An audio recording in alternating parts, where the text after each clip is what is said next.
자, 먼저 저와 함께 인사 나누시겠습니다. 하느님의 은혜가 여러분과 함께 하시기를 바랍니다.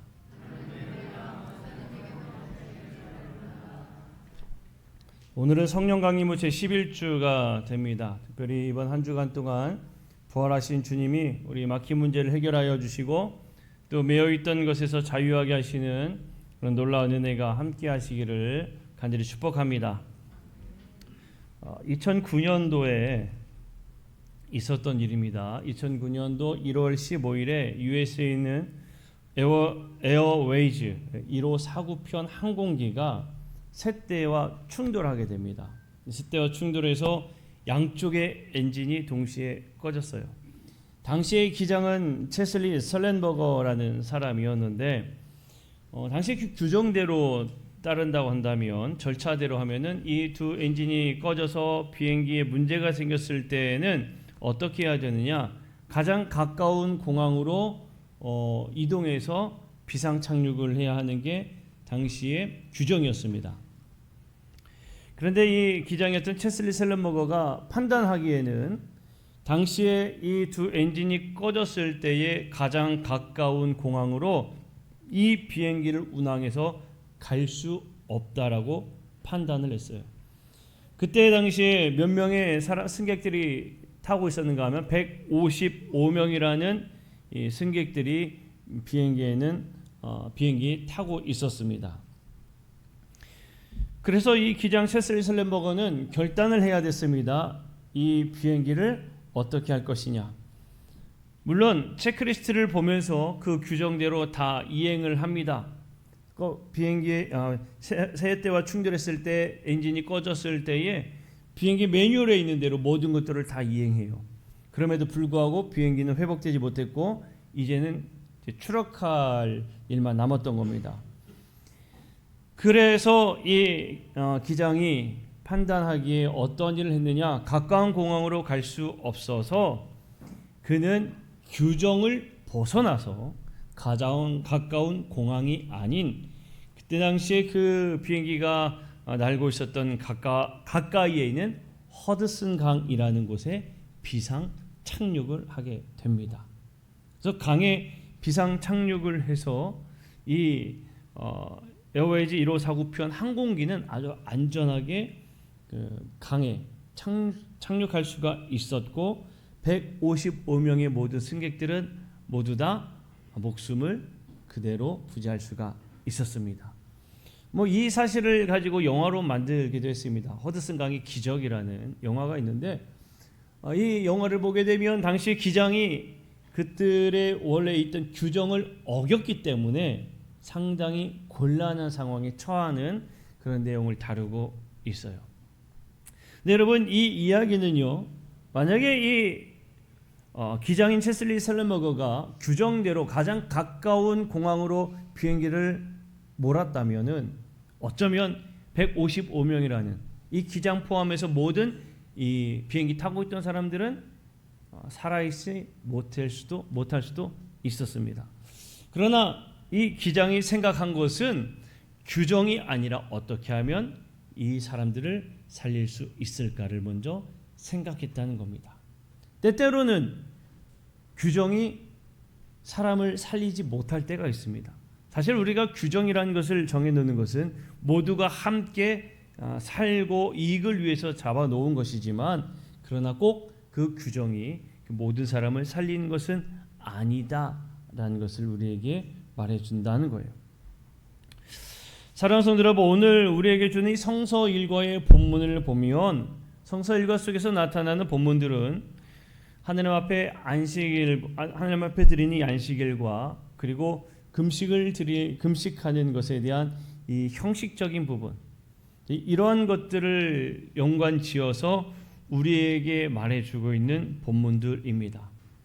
그리고 이 본문들은 우리에게 무엇을 말해주는가 하면 규정이 중요하냐 아니면 하느님의 자비가 내려가는 것이 중요하냐를 우리에게 말해주고 있다는 거예요.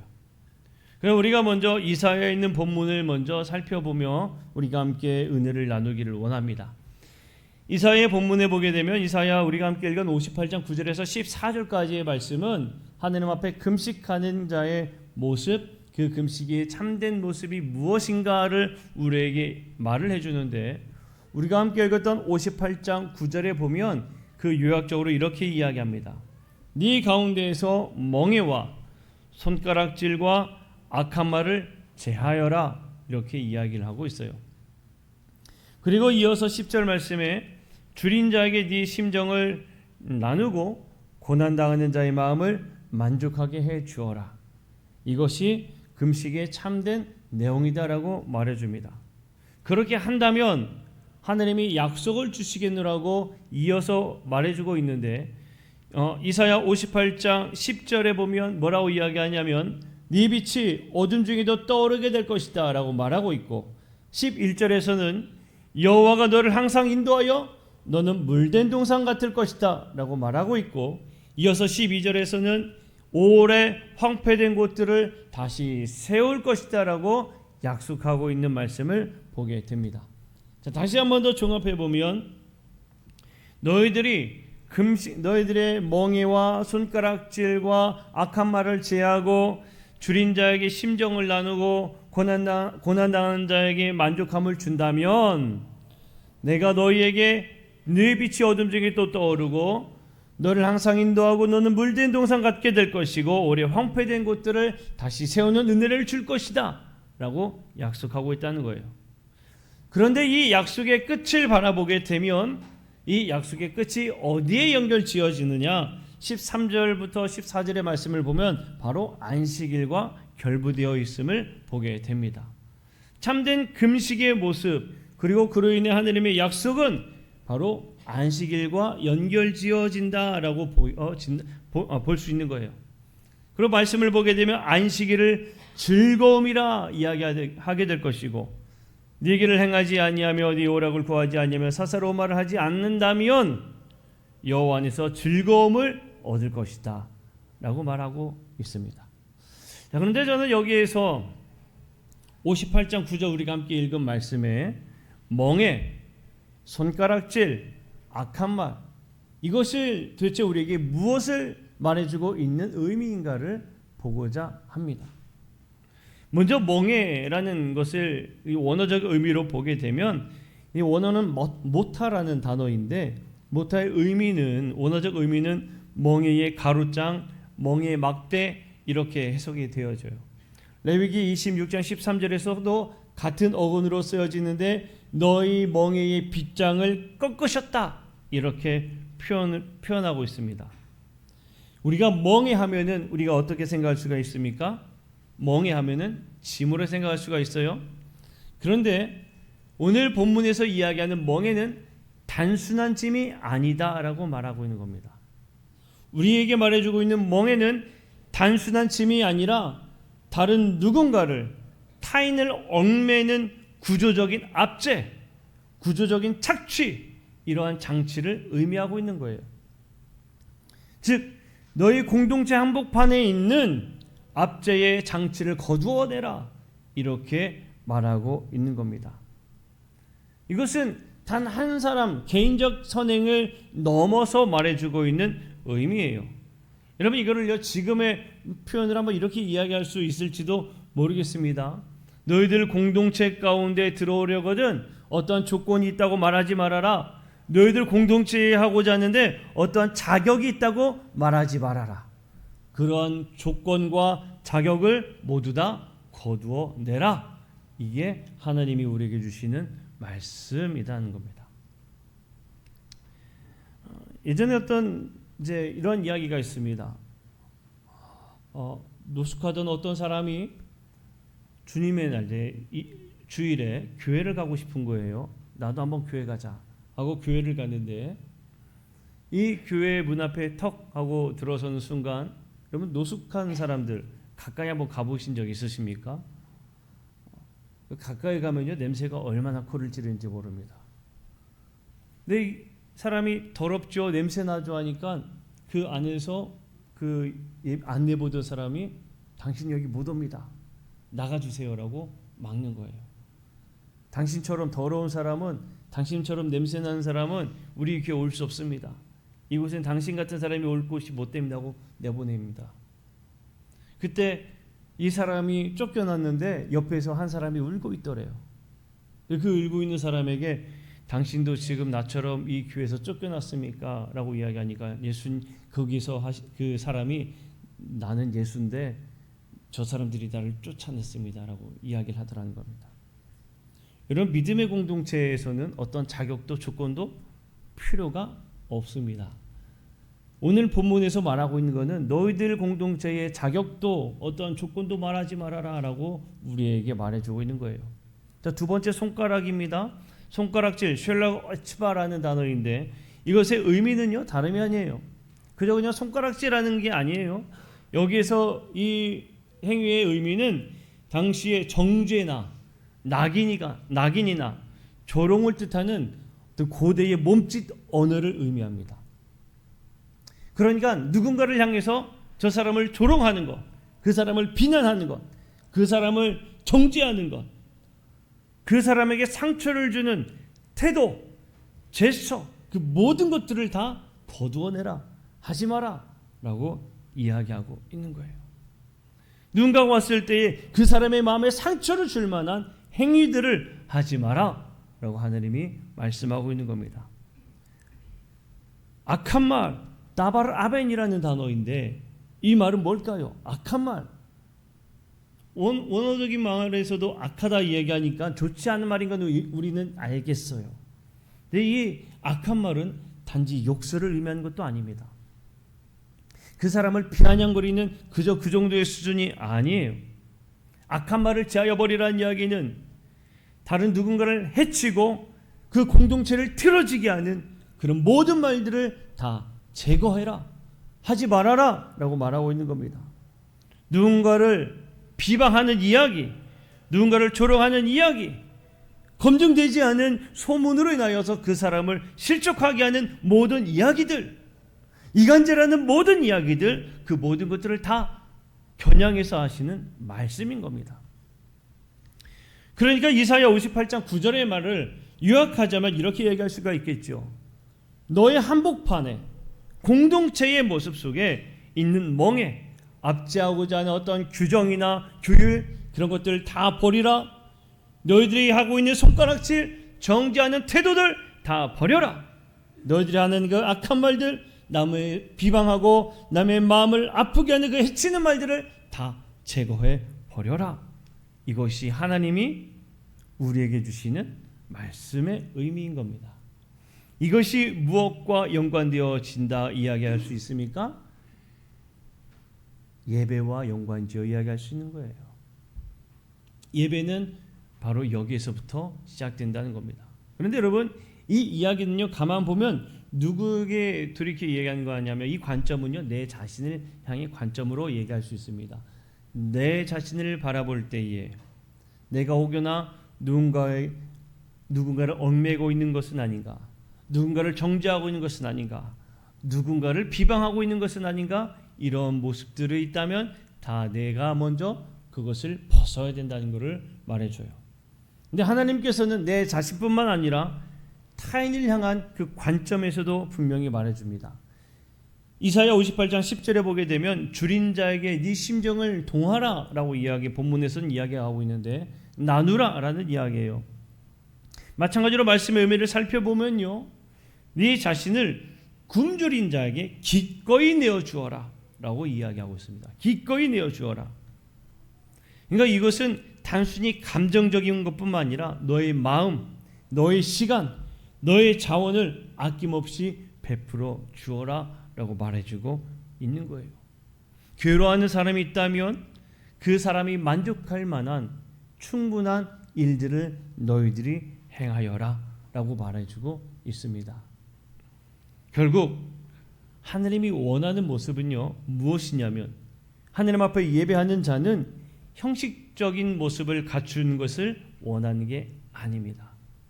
하나님이 원하는 예배는 내 자신의 앞에 정말 무엇이 있어야 할지를, 남을 압제하고 정죄하고 남을 해치는 말을 제거해야 함을 말해주고 있고, 다른 누군가의 실질적인 도움을 주는 그 삶을 살아야 함을 우리에게 말해주고 있는 겁니다. 그 모습이 진정한 예배자의 예배이다라고 우리에게 말해줍니다.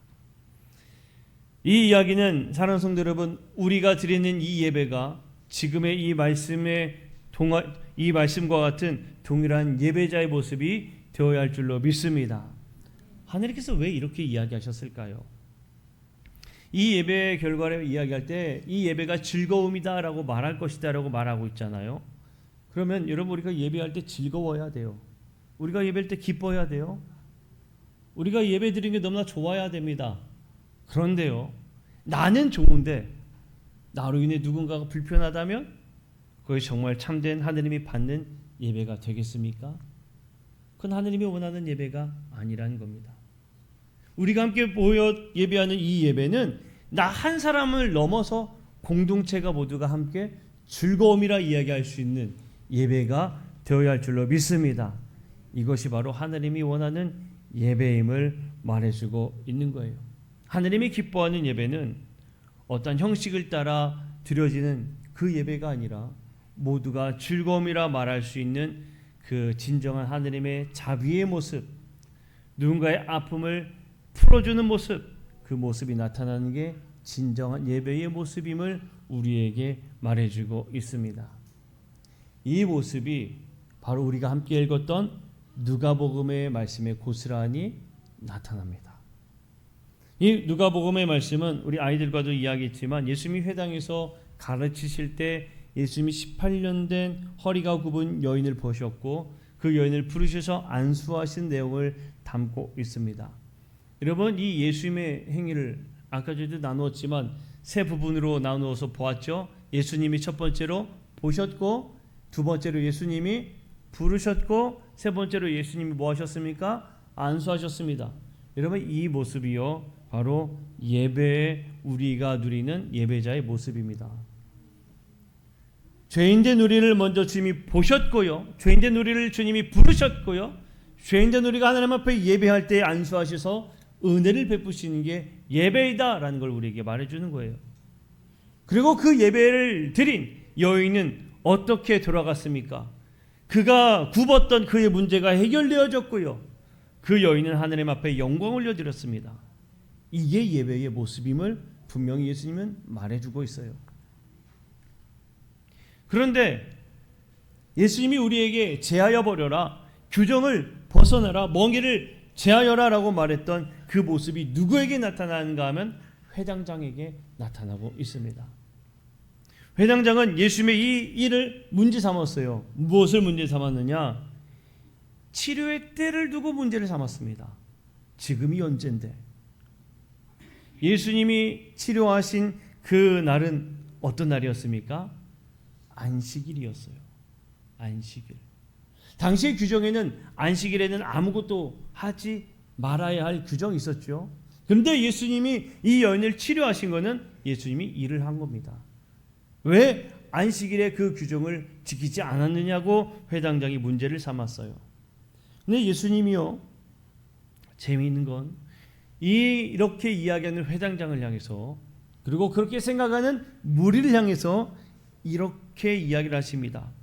15절에 보면요, 너희가 안식일에도 소나 나귀를 마구에서 풀어 물먹이지 않느냐?